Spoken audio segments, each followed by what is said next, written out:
realize the objectives of Swarna and Viksit Bharat at 2047. We request the panel experts, Professor G.P. Rajshekar, Vice Chancellor, Andhra University, Visakhapatnam, Professor K. Ramji, Vice Chancellor, Krishna University, Machilipatnam, Sri M. Srinivas Prasad, Udelco Software Company, Australia, Sri K. Nagireddy, Alumnus, University College of Engineering, Kakinada, Sri G. Kondanrao, Alumnus, University College of Engineering, Kakinada, and Sri Gurudat, the International Director, BTH Sweden, to occupy their respective seats on the dais. We welcome you all, sir.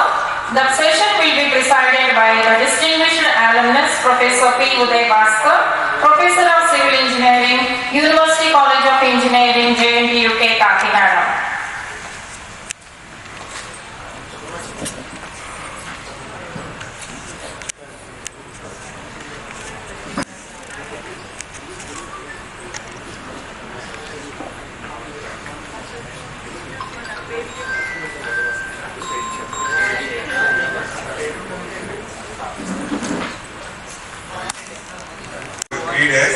First day the curtain raiser and the next 2 days workshop on NDB 2020.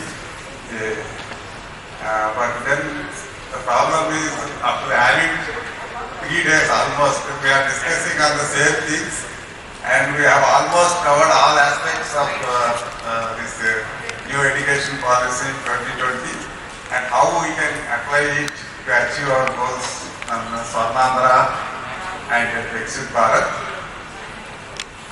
But now, at the end of this one is the last topic, which is the most important thing.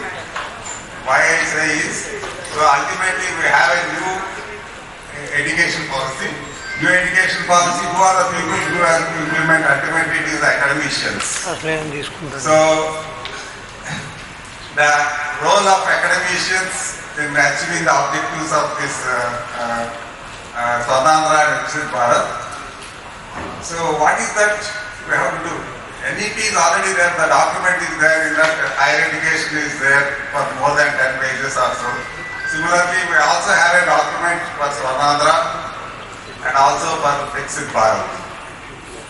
But now everything is on paper, policy is already made for all these things.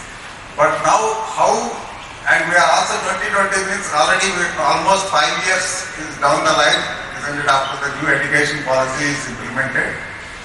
So what are the road, so we already have the roadmap and what are the roadblocks we have. And not that, isn't it, why isn't it, not only the roadblocks which we have, so what are the solutions for overcoming those blocks. So that is the most important thing which we should discuss. And ultimately it has to be implemented by the academicians.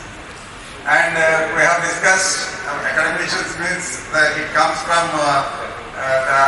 in my opinion, the most important thing is, it is the academic administrators. And fortunately, I have with me, in my panel, two Vice Chancellors recently appointed, Rajshekar Garu,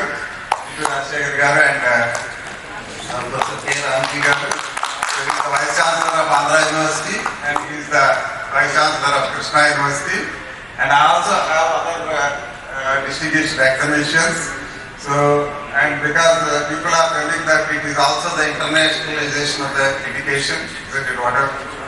We have with us Professor Gurudat, he is the International Director, BTH Sweden. And similarly, we also education, which means I don't think that it's only the one. We also have Srinivas Prasad, who is who has made a very good software for particularly for the education sector, and he's also there on the panel. And we also have distinguished alumni of our college, and also who have excelled in their own fields. So Kondanrao Garu, who is a retired chief engineer, and Sri K. Nagireddy Garu, and an industrialist. So all these people are there in my panel, and what I tell all these panelists is, you just let us not again go back to what is NEP and what is Swarna and what is Bharat. But what are the peaks, the roadblocks in implementation? What are the problems? I also tell them, don't discuss only the problems. I can also tell 100 problems or 1000 problems. But along the problem, what are the different possible solutions? So that we can say that this is the best possible solution. So identify the problems and also the alternate solutions to those problems. So as a first thing, what I say is, my personal thing is,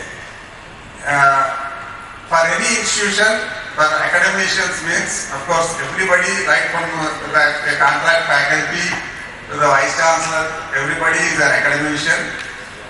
But the thing is, in my opinion, if the entire system has to be correct, I think it has to, the vice chancellor or the top administrators, he is the person who is going to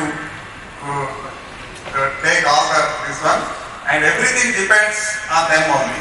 Unfortunately, we have a lot of academicians, very good researchers, and nowadays I feel that the core problem is we don't have the proper academic administrators.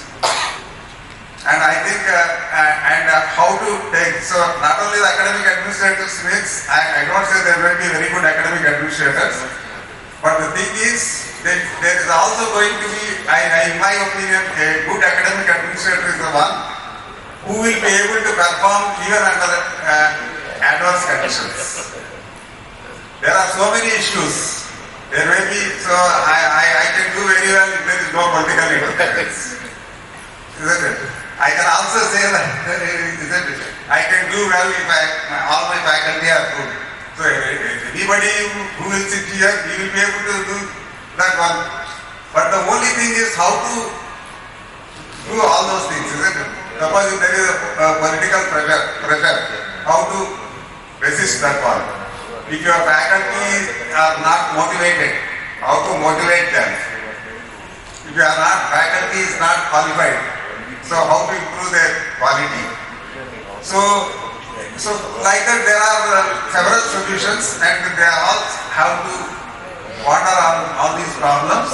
Ultimately they have to find the solutions, and suppose if they find the solutions to all those things, definitely the new education policy is a very good document, and if we are able to implement it in a very smooth manner, definitely achieving this Swarna and Viksit Bharat by 2047 is not at all a difficult thing.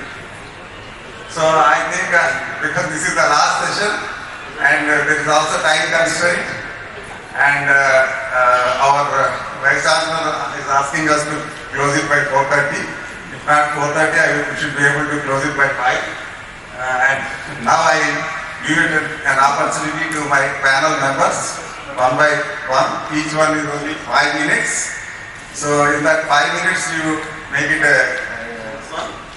And first, I think I should start with my colleagues who are the academic administrators, and then I will go to the others. I request Professor JNTUK to give his viewpoint on this. I think we can all sit here only and we can speak from the stage. So thank you, Professor Dekam. So since the time is limited, so if you see, then we'll know the real capabilities, and then the progress would be accordingly reflected. So the key vertical, one of the key verticals of NEP, which I see is challenging for the present curricula, is skilling through the curricula. 10 years back, skilling is after you complete your graduation. But the current day NEP says skilling as part of the curricula. So this is not an easy task.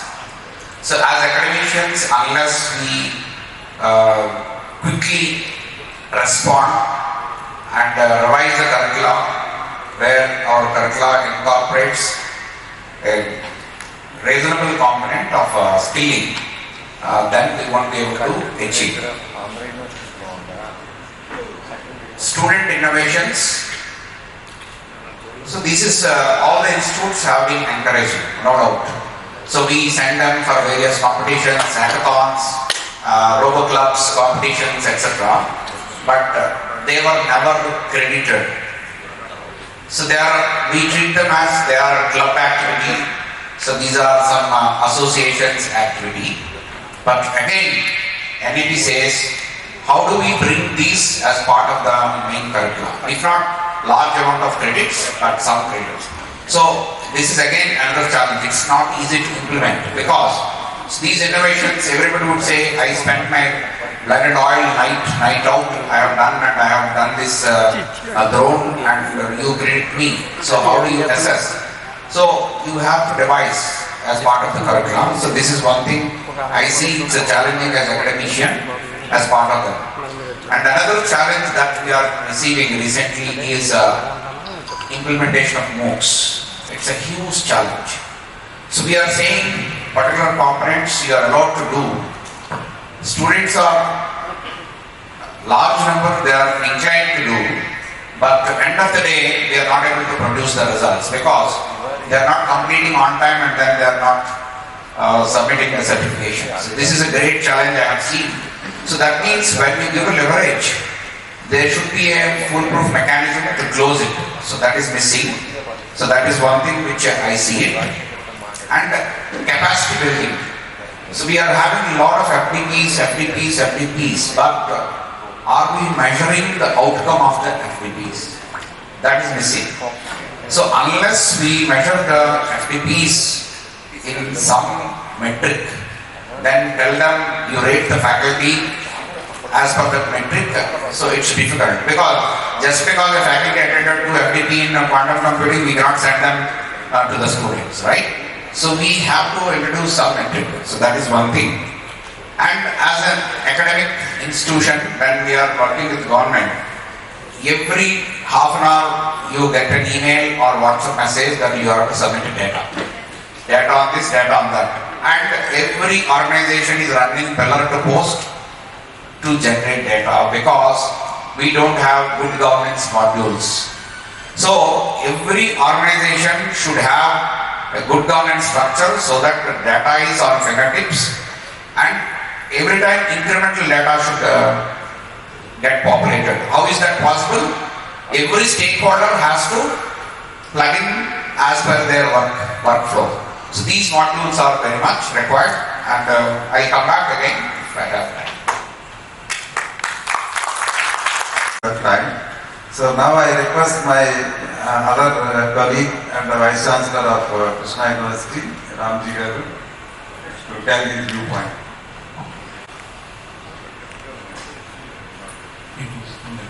Okay, these are some of the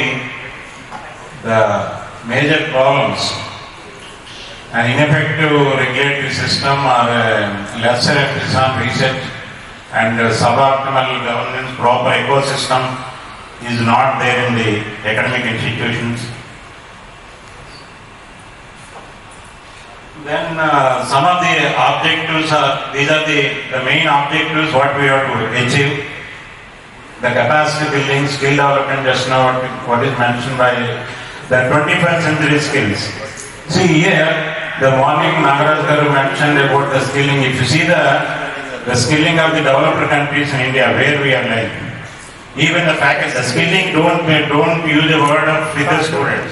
The faculty also, as an academician, the faculty also have to see where we are. Unless if we improve the skill among the faculty as well as students, then it is very difficult.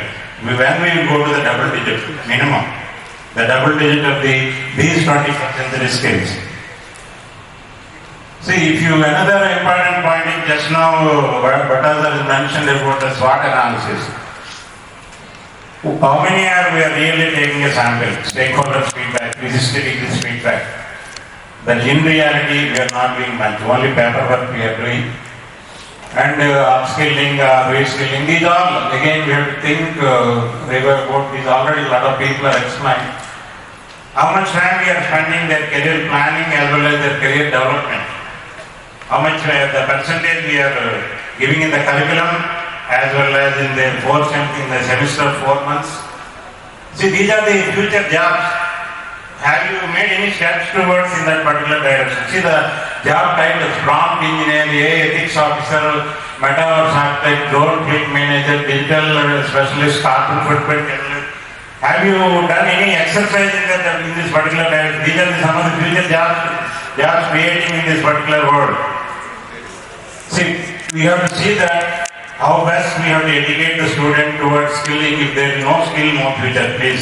Such type of institution you have to close down. There is no question of the future for those institutions. So the NEBs, another important point is digital initiatives. See, in the digital initiatives, a lot of, because of COVID, we learned a lot. A lot of people are already, what are the MOOCs and other things. But here the important point is, if you see the utilization of digital resources, these are some of the resources, teaching learning process, as well as in the research development innovation.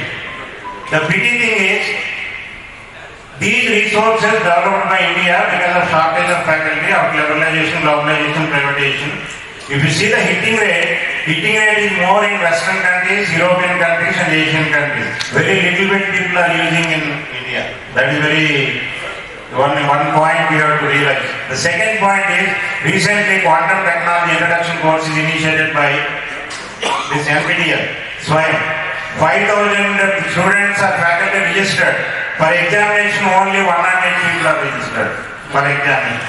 See the huge parity. Do you problem with the skill or the fear about the examination? See, these are some of the things you have to take care about. How many are really faculty are equipped with these tools, these softwares regarding teaching learning process or examination system or even LMS? How many we have developed a content? Why don't we generate a content and get some money to the institution? Why? Because the open platforms available, no need of spending money. Even APSI is using. See, that's why the simulation by teaching, if you don't mind everybody, please keep your hands like this. All of you. Simple exercise. All of you. Place your hand on chin. Is it the chin? This is the chin. Is it correct or not? See, even if I am doing mistake, you are doing mistake. When I am teaching in the class, your mind, your breathing, your heart, whether in the one phase or not, is it going in a single phase or not? Maybe because of your wife or maybe disturbed or vice versa. You are coming to the class, I want to teach something, I am teaching something else. See, these are some of the disparities. We have to see that. Even student also, he may be saying eye contact is on the board, but whether he is really, his body and mind, everything in the class or not, that is the situation we have, that is an atmosphere we have to create among the students. These are multidisciplinary and holistic organization of education. But as a teacher, we should be, no need of explanation of all this, the dictionary words. How many or what is the percentage we are eligible for teacher? See, I want to close within 1 minute, sir. You have to act as a mentor, you have to act as a teacher. These are all most of the Indian institutions we are doing on paper. In reality, we are not doing. Student is afraid of coming as to the teacher for mentoring. See, that is the situation. In real economics, most of the percentage. See, we want everybody, the final thing is the technical education. We have to especially, the mentoring is very, very important for teachers as well as the student. The research culture is another area where that is the intellectual right of the institution, higher education institution. And another is innovation. Last but one is cognitive skills. This is what most of the speakers mentioned. How we are measuring the cognitive skills of the students. So thank you very much, sir, for giving this wonderful opportunity to become the India Vishwaguru or self-reliant. These are some of the practices what we are, in reality we are not doing. We are doing a feedback, but action plan we are not doing, and we are not informing to the concerned teacher. These are some of the levels, some 10-20% I am doing. but most of the institutions are not doing. These are some of the points which I want to submission to achieve Viksit Bharat or Swarna. In reality, we have to do all this. Thank you very much for giving this wonderful opportunity. Thank you, sir. You have got all the problems, the real problems that we are all facing. But we should also find the solutions, isn't it? Only problems we are able to identify, and even identification of the solutions for all these problems, that is the most important thing. Then only we will be able to do this one. So definitely I think with the paucity of time, we can all discuss all these solutions for these problems. But now I request our other panelist, Sri Velpala Gurudat. He is the International Director, BTH Sweden. So I request him to give his viewpoint. Good afternoon, everyone. And I just don't want to iterate what it is in NEP. As eminent speakers have spoken about it and how it can help us to reach the goals. And they have also touched upon internationalization. And NEP opens the doors for globalization and internationalization. But there are challenges to be addressed in order to the state universities to go with internationalization. Is about scalability.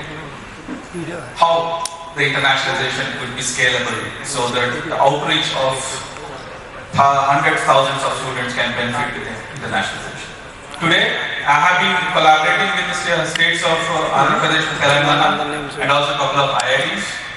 Last 20 years, I have been in this situation, and I have observed that internationalization, especially in the state is confined to a few or maybe a handful of students, or through some kind of training programs, or that won't help to cater the larger scale. So it demands changing internationalization of curriculum, and of course, I'm thankful to the IITs which they have done. What they have done is like they have opened doors in the undergraduation curriculum to go abroad for a semester and come back. And such, today we have so rigid curriculum where that doesn't happen to regular students. Of course, reaching the mobility is a difficult task, and many cannot afford. And then we have to explore the various modes of internationalization. We have virtual mobilities, and we have coils, like collaborative online intensive learning methods. Those can be used to address scalability. This is something which I feel that it should be taken up by the administrators and academicians and board of studies to include internationalization as a component, unless the students are not able to have the global exposure. It will be very difficult to get India have a status of visual. So because we should understand what does it make our students and also researchers to be competitive. And then coming to the other important aspects, many of our eminent speakers have spoken about defense. And Europe and India, there is no much difference. Today we are facing the geopolitical situation. And one thing which I really emphasize is called responsible internationalization, where the internationalization should not be a threat to the nation. And also, we should inculcate, today Europe is going towards research, and most of the research they are doing dual case. A research that could be useful for both the civilian research and the same research they are trying to do parallelly a research which can be used for defense. That's how they are trying to increase the capacity of preparedness because of the dual situation.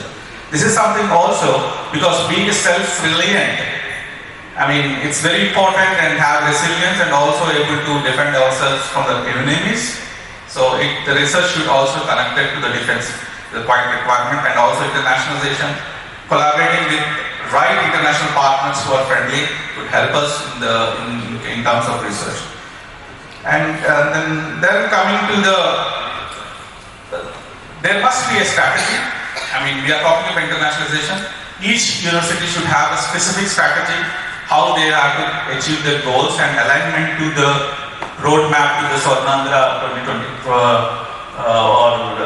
Viksit Bharat goals. They should have a strategy because that is missing, and the state doesn't have its own international strategy.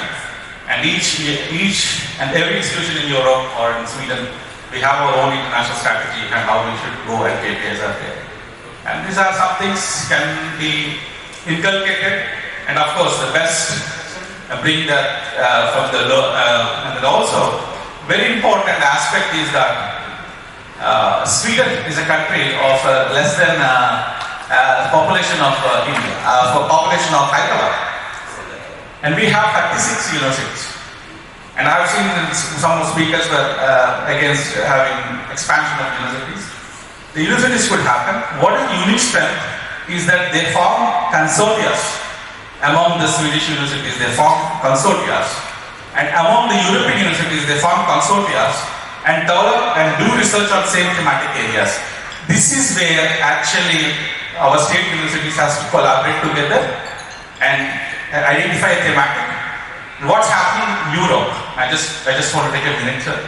What's happening in Europe is like Europeanization is happening.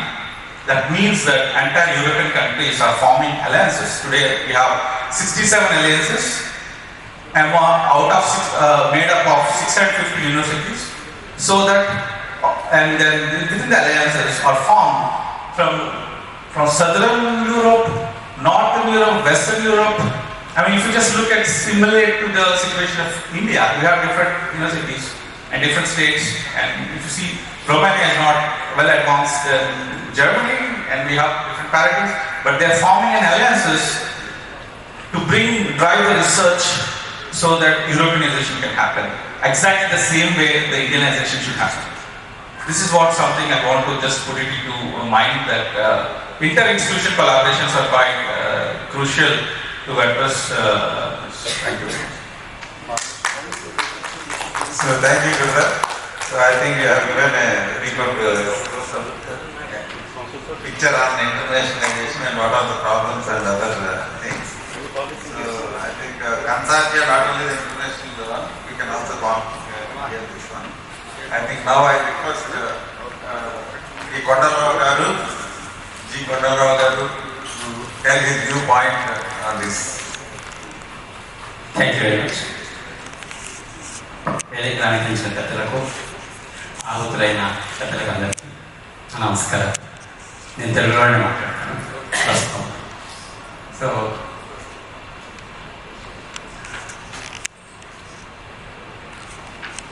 అసలు development అంటే only economic డెవలప్మెంటా లేకపోతే సమగ్రమైన development? అది ఎలా వస్తుంది? Economic development దానికి what are the angles to develop. So ఇప్పుడు సింగపూర్ తీసుకోండి, అంటే నేను గవర్నమెంట్ పంపించింది సింగపూర్. సో సింగపూర్లో every development project they will screen with reference to the environment.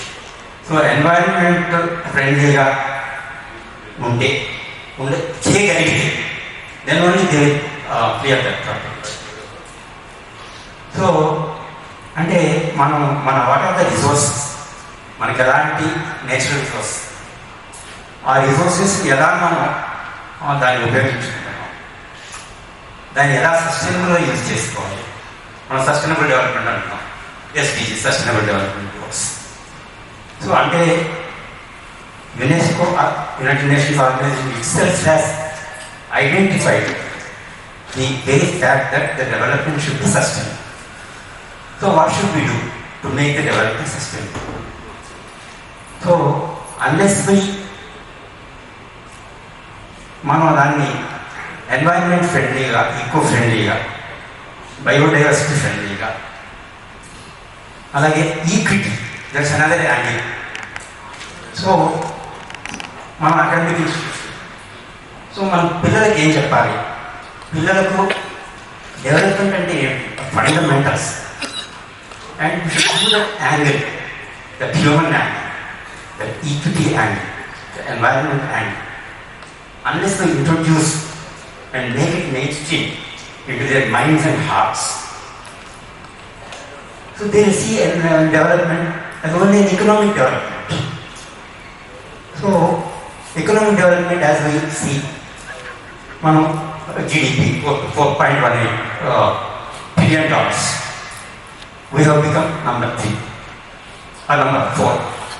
I just passed Germany, not Germany, UK. So, but per capita development wise, PPP base we are about $9,500. So, even that, when compared to the other countries, okay. So, even that also, there are so many inequalities. Inequalities, whatever, social inequalities, weaker sections. So, even unless we make education affordable, accessible, first education, then health. So, even they make the development, whatever the economic development in terms of GDP, not that well, even if we become 4th largest economy. Because many people are under that one, much under. So there are so many inequality, so much inequality. So if there is inequality, there will be social unrest. Whether we take it or not, that is inevitable. So that's another problem. When there is social unrest, our country will become weak. Even defense wise also. So, this aspect of climate action, sustainable development, water pollution, air pollution, heat waves. So, for example, last February, that is 24th February, is the hottest summer out of 125 years. So actually, forest cover is only about 22.56% of our total area. So what is the ideal one? Is about 33%. So statistics, although the most dense area has slightly increased, but the medium dense forest has come down. So there is some classification problems also there. So we go to development context, we are clearing the forests. So what is the contribution of forests to our economy? It is approximately about 16 lakh crores. That is about 6% of our GDP. So, అంటే మనం ఎన్వైరన్మెంట్ను disturb చేస్తే what is the impact of it? Over a period of time, almost 10 to 15 of period of time, we will lose almost nearer to 1 GDP in a period of 15 or 16 years. If we neglect our proper maintenance of our forests or wildlife or ecosystem. So after all, what is the importance of forest? Only if we consider the oxygen it gives. Oxygen value is considered to be about 25 lakhs per one single fully grown tree. A Delhi Greens organization has approximately it has calculated. So, unless we make this environmental education in real terms, we transfer it to the people, that is our students, at every point of time, our teachers, every point of time, every context. Unless we do it, unless we transmit that idea, the principle, the message to the children, so the development will be only in terms of GDP. And we will lose. We are seeing వరల్డ్లో ఉన్న కంట్రీస్లో top 20 కంట్రీస్లో 12 కంట్రీస్లో top 12 సిటీస్లో 12 cities are already in India. So that is the impact, that is the importance of environment. So thank you. Sir, all these things, I think most of the people know it. But the thing is, Supreme Court has already given a ruling long back that environmental studies has to be introduced, and it was already introduced, but the net result is also zero, which I think some of the people have already told. So, but how we have to make that effective? That environmental studies, though we have included it in the curriculum, but it has not changed our attitude towards the environment.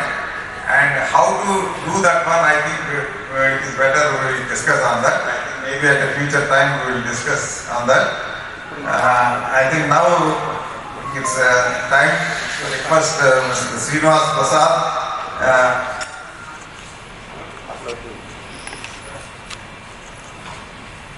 Mr. Srinivas Prasad, who is an educationist, particularly has developed a good software. I think how it can improve, how he relate it to the Swarna and Viksit Bharat. Okay, how it can be useful.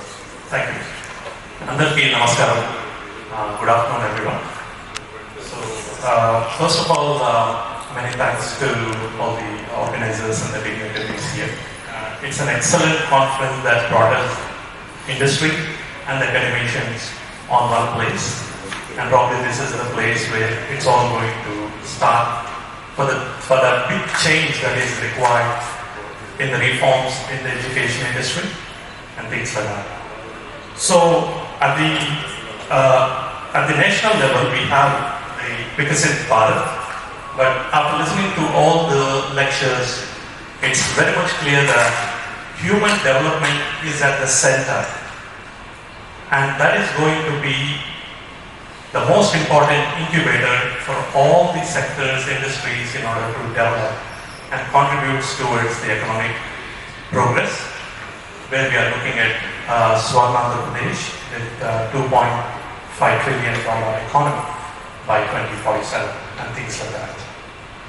So the biggest challenge and the gap is about the academia and the industry collaboration. And we are all talking about this particular problem. In the developed nations, developed economies, they have already solved this particular problem. And myself being a lecturer and also a trainer and assessor, I walked through the journey for the last 9 years, myself being an industry consultant into the academia. So I'm going to explain that how it actually happens over there in Australia. So the industry consultant is taken into consideration right from the course specific subjects, training and assessment strategy. We call it there in the skill development aspect of it, which is vocational education and training sector there. And the same way in the higher education industry as well, we do have the similar kind of industry consultation embedded not at a course level, but at every subject level, and even at every topic level. So, and this particular consultation is mandatory when they are building the unit, building the subject. And that is what the regulatory authorities mandate in order to have the industry consultants to be part of those sessions. And those have to be conducted judiciously, and then they have to be submitted for approval of that particular subject. Collectively, all the subjects put together, a qualification or the course gets approved. And this industry consultation doesn't stop there.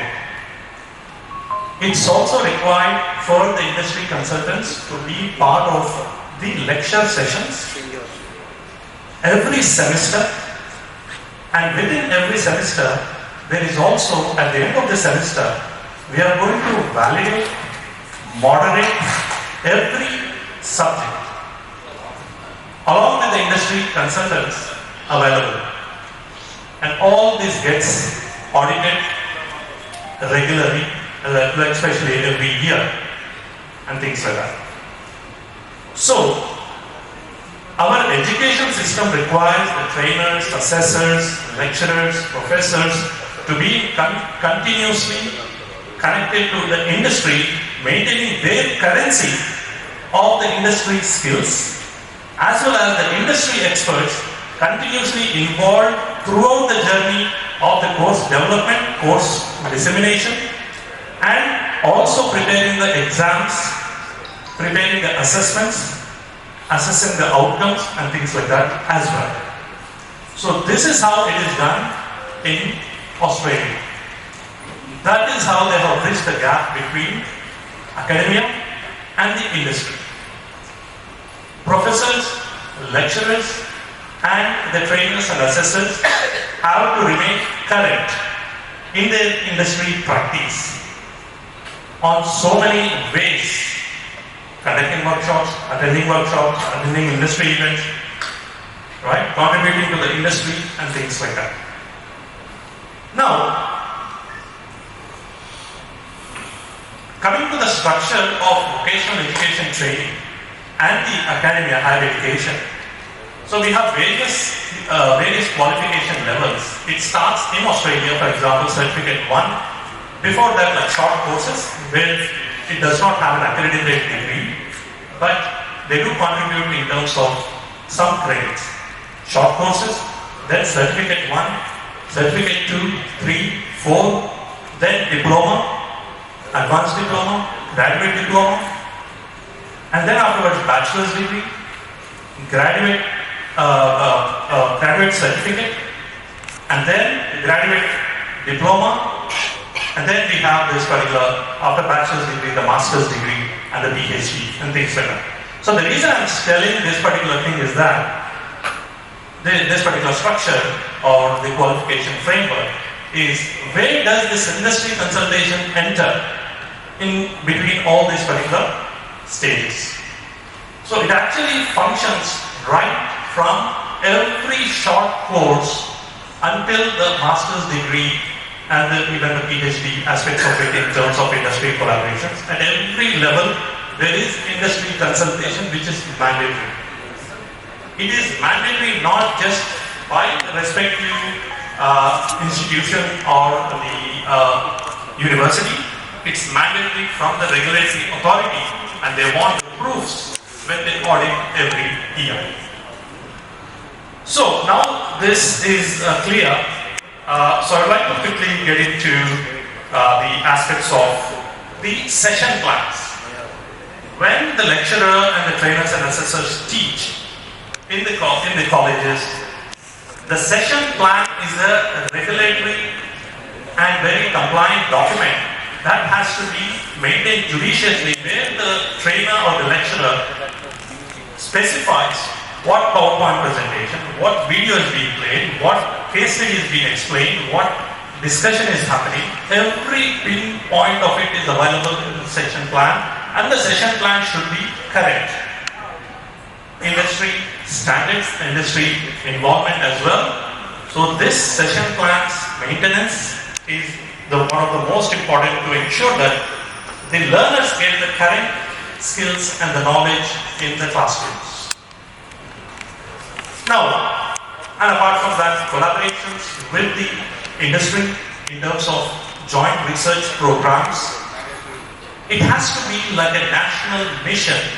Whenever there is a delegation going on overseas, it should be part of the national's mission to ensure there is a collective collaborative project, joint research programs that is brought to the country. This is international research. And the same way, in every semester, in every academic year, there should be kind of a joint research programs made mandatory at a national level, at a regional level, along with some of the successful companies within the region or nationally as well. So that's very important and things like that. So we are right now in the VUCA world in terms of being volatile, uncertain, complex, having so much of ambiguity. All these aspects of it to happen dynamically, right? It is difficult because everyone are so busy in so many different aspects. It can be professional, it can be personal, and things like that. In order to increase the gross enrollment ratio to 50 or even beyond. If we had to build so many universities, so many buildings, so many structures, it is so difficult process. Now, what is the solution? We have technology that is now made possible for highly scalable models. With cloud computing, artificial intelligence coming into picture, and so many aspects of it that is going to make it possible. So the technology platform that can bring in this academicians, industry, in a dynamic fashion where there is specific consultants continuously being part of every subject, specific subjects should be very important. And then comes the real-time governance aspects of it, where it's not just about the enterprise resource planning software, or it's not about teaching and learning sort of software or digital communication ecosystem that the respective departments adopt. What we need is a unified digital platform which is exactly operational as per the requirements of the regulatory authorities, automating the end-to-end data points. We have built EduFlow Unified Digital Platform that captures 2,000 fields of NAC and NBA regulatory data, which is being embedded into respective business processes. And it is unified with a combination of teaching and learning environment, digital communication ecosystem, enterprise resource planning into one single source of truth of data. Collectively, it has 12,000 fields of data that collects and projects real time onto the dashboards of vice chancellors, administrators, regulators, and even the council and the ministry aspects of it. So that's kind of technological adaptation can have a significant support for accelerating the gross enrollment ratio, and with the industry and academia consultation, continuous collaboration, joint research programs, we can definitely transition. And finally, in order to make all these gigantic programs a reality, right? Why I call it gigantic is that, for example, in US, the state of Georgia is spending $1 billion for the next 5 years to build a real-time enterprise resource planning system. And if you can imagine how much one university in Australia is investing in the technology for the next 10 years strategy, it is $600 million. Now, we might as well ask one question here. Like, these countries have a lot of revenue. They're able to invest. So, the point I'm trying to make here is that Australian international education system generates $36 billion of money that is being contributed towards the economy. Okay? $36 billion, that's only from the international education students. So of course they are able to make that particular contribution. So if such sort of a huge shift in the technological adaptation and solving all these problems needs to happen, the universities need to invest a lot of money. How is it possible? So this is where government has a policy, just 1 minute. Yes. Government has a policy with the public-private partnership under the Ministry of Economic Affairs, and they have established a cell in every state that is called PPP cell. Now, here the question comes about whether the vice chancellors are able to use their autonomy in order to access that PPP, and then able to adopt this huge digital transformative initiatives and be ready for this kind of huge acceleration in the gross enrollment ratio. This is one question mark. For this, the stakeholders, all the stakeholders need to work together, vice chancellors, council chairmen, secretaries, the ministers, all together have to work together and make these things happen. So, when we do all these things, all put together, the final, this is my conclusion point. All put together, it contributes to the world-class quality education.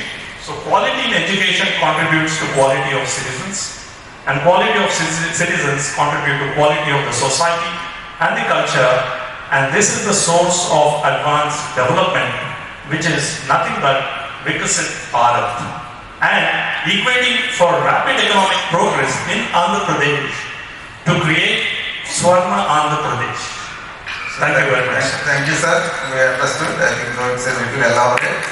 We understood your the necessity of you elaborated on the necessity of industry collaboration with academic institutions, and also the unified digital platform like e-governance in this one.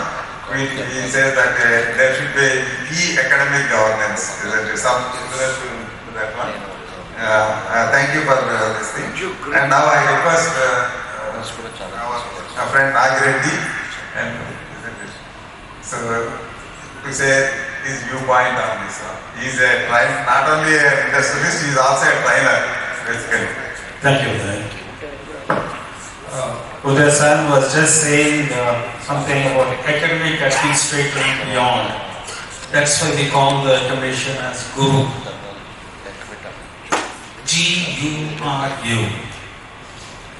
It's a Guru's job to address his wants, his students. G-U-R-U. How do you bring out that, the real you in the person? That's the job of the teacher. And that's when the Guru is the real Guru. I believe I go on the premise of every child is born excellent.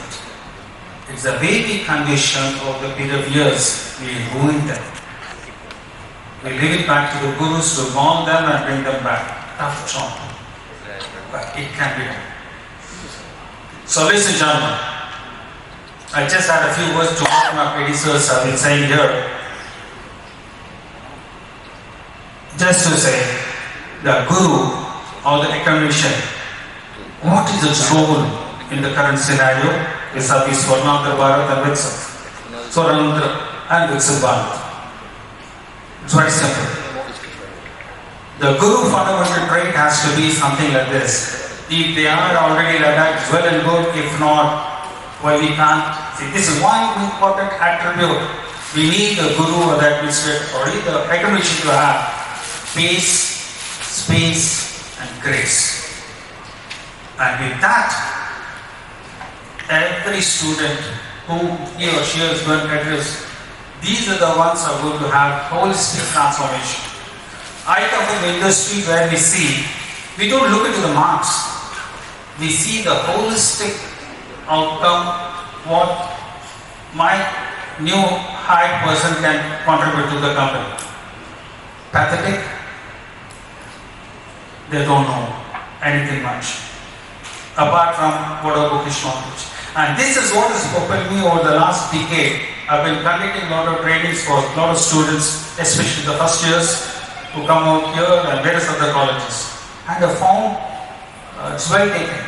And that is what I was thinking, why not we have such attributes? The academician also gets done and they can do it from their side so that it becomes easier. Now the tips or the strategies or whatever the academician possess, they have to have the knowledge. It's both structure and focus. One, on excellence and sustainability by design. This is a subject. They can learn it, they can deliver it, they can mold the students accordingly. Under this umbrella, there are three other things very important. There can be many other things, but if these three also included, it becomes a wonderful package and a wonderful life transformation for the students. The other things are very simple: project management principles, design thinking and innovation. And the third one, I don't think any college is following, better it is done, parenting. When I recruit a person as an industry, I need a holistic performing person. If he has his family life or something else, backburning elsewhere, he can't give me the best. There are certain parts of the life of the students. Why not we address them as well? And it can be done. So the person who pass out from this institution, for the matter, any institution, they not only go with the academic excellence, they also go with the principles of life which can make them surge ahead.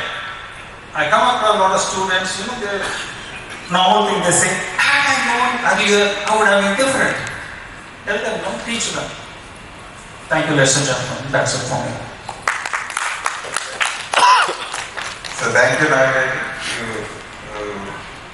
You have elaborated on this holistic transformation and design thinking. Overall, I think that all the panelists, I think they have covered the different aspects of this role of academicians in achieving the objective of Swarna and Viksit Bharat. I think still there are certain few things which I think they might have told, but because of the paucity of time, they could not make it. I think now is the time for somebody from the audience, if you have some issue on this, if you have something to say on this one, it should be precise and isn't it? I think somebody should give the mic.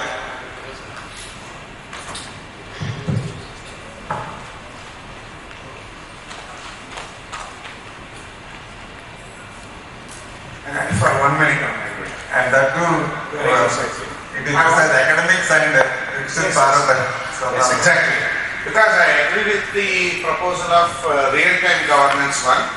In this direction, we have already worked, and even without spending money, you can have the educational ERP package developed. So if the universities consortium and the corporate sector using their CSR funds, if they fund it, with no cost universities can get it done.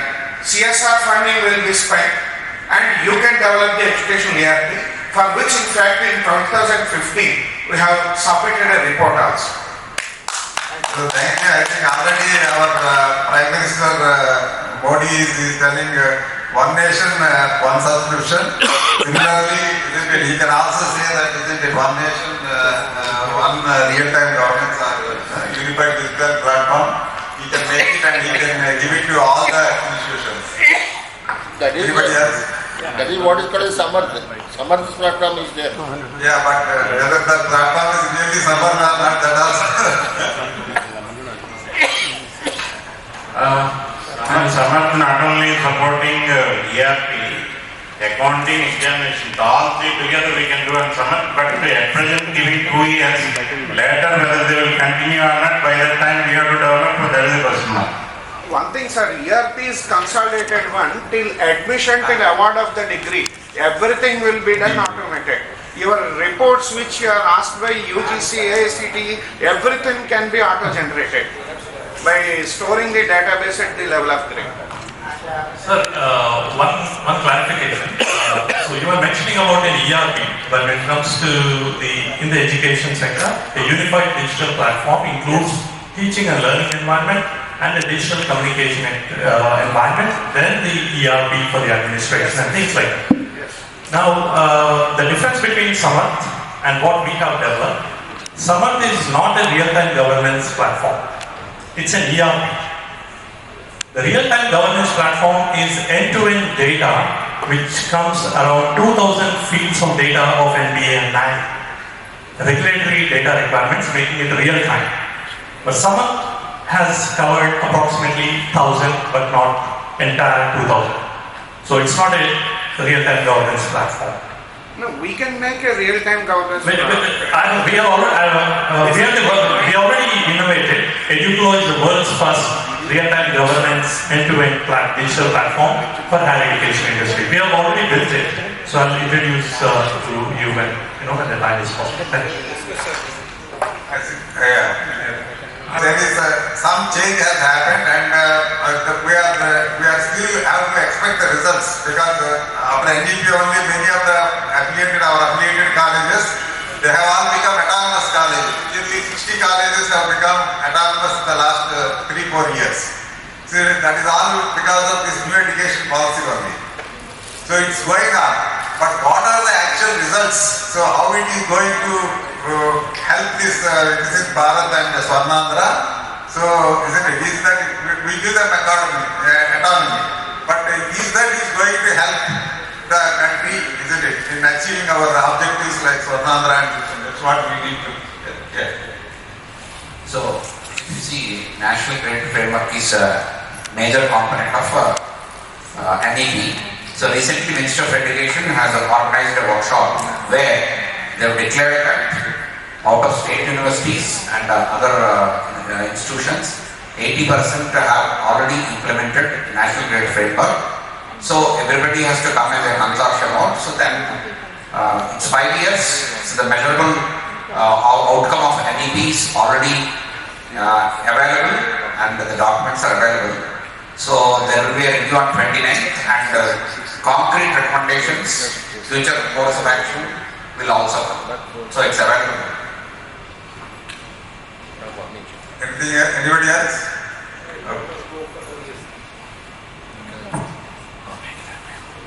I think if there is nothing else, I will close it with my concluding remarks.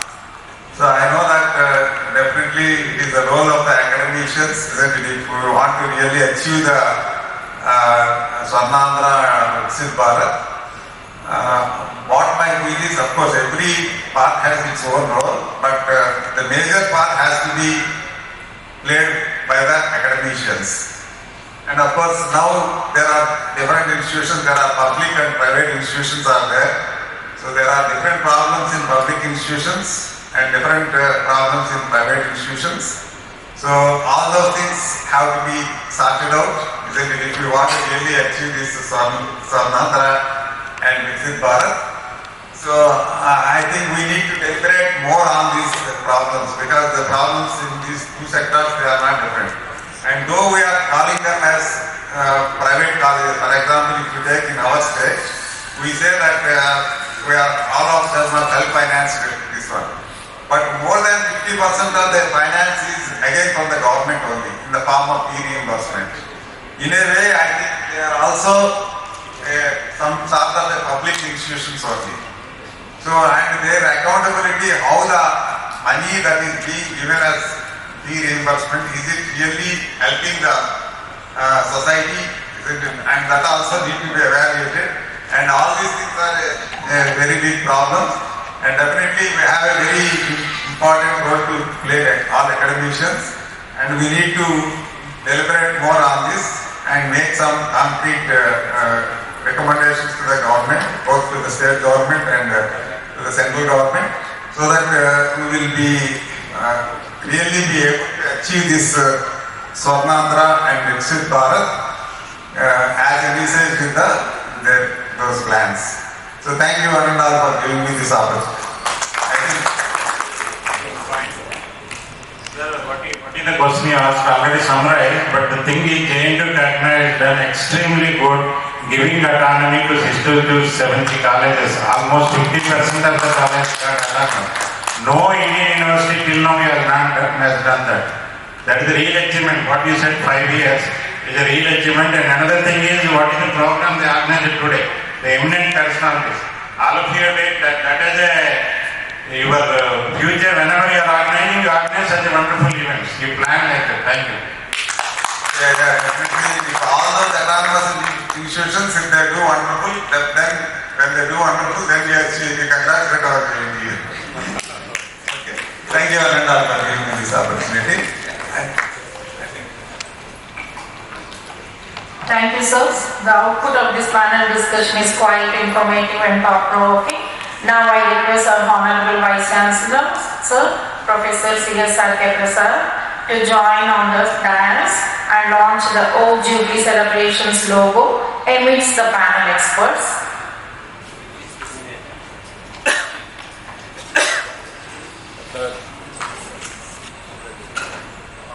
We request our organizing secretary of Old Jubilee celebrations, Professor K. Padmaraju, and Principal UCEK Professor N. Mohan Rao sir also to join. We request. Sir, you are. Parles. We request our Vice Principal Viksit sir to join the program.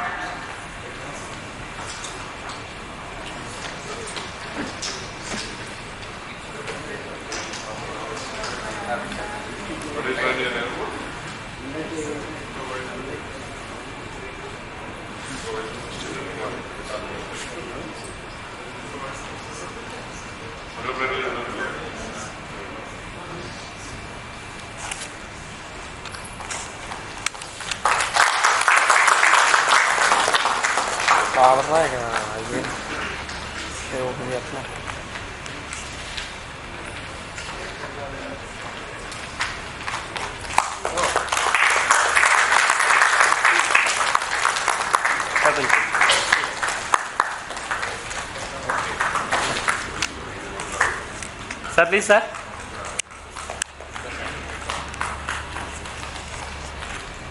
Thank you. And this is the right time to express gratitude to the people who have stand as a pillar of support. So now I request Professor K. Padmaraj, Professor of ECE, UCEK, JNTUK, Kakinada, to propose the vote of thanks. Good evening to all of you. Distinguished guests of the day, honorable VCs, former VCs, professors, friends from teaching and non-teaching staff, invitees, guests, UCEK members, ladies and gentlemen. A good evening to all once again. On behalf of the principal and organizing committee, University College of Engineering, Kakinada, myself, Professor K. Padmaraj, Professor of ECE, propose vote of thanks to the workshop on the role of NAB, to Swarna and Viksit Bharat 047. A galaxy of visionary academicians, administrators, entrepreneurs came together to spend their valuable time to share their expertise and experience during the past 2 days of the workshop. A big thanks to all of them. The initial talk was provided for the workshop by Professor Anil Sahasrabudhe, Chairman, NBA and NAC, followed by 2 power-packed lectures by Professor K.K. Agarwal, Vice Chancellor, South Asian University, and Professor Ved Prakash, former Chairman, AGC. My profound thanks to these visionaries. Thanks are due to 2 prominent alumni, Professor Janikram, IIT Madras, Professor N.M.K. Bhatta, XIRM Bangalore, for their thoughtful, thought-provoking lectures. Distinguished academicians, Vice Chancellors and former Vice Chancellors, Professor Shantasri Duripudi, Professor Nagaraju, Professor Tilak, who have shared their wonderful thoughts in their lectures. Thank you, all of you. A good bunch of luminaries from both students and different Vice Chancellors have made the workshop much more illustrious, thought-provoking with their panel discussions. Special thanks are due to Sri Velpula Gulzar, International Director, VTH Sweden, and Sri Srinivas Prasad from Australia, who added international flavor with their insights on education. Thank you, my dear alumni and participants from various education institutes for your active participation. My heartfelt thanks to our Honorable Vice Chancellor for conceiving a very nice gesture of both Jubilee celebrations for University College of Engineering, Kakinada, and for his valuable guidance for the workshop. My thanks are due to respected Rector, Registrar, OSD, and Directors for their administrative support, and faculty and staff, both teaching and non-teaching of University College of Engineering, and students for their assistance. Our thanks are due to Dr. Jaya, Dr. Karuna, our technical team, technicians for their attentive and vigilant duties. I thank the media, both print and electronic, for their timely coverage of the workshop. Once again, thank sponsors, particularly UCEK Hyderabad chapter, UCEK Visakhapatnam chapter, other prominent alumni for their generosity. I thank all the people who have directly or indirectly assisted in successfully conducting two-day workshop on the occasion of World Jubilee celebrations, University College Engineering, Kakinada, and I wish similar cooperation from all sectors of these academicians and alumni during the entire year to come. Thank you once again. Thank you all.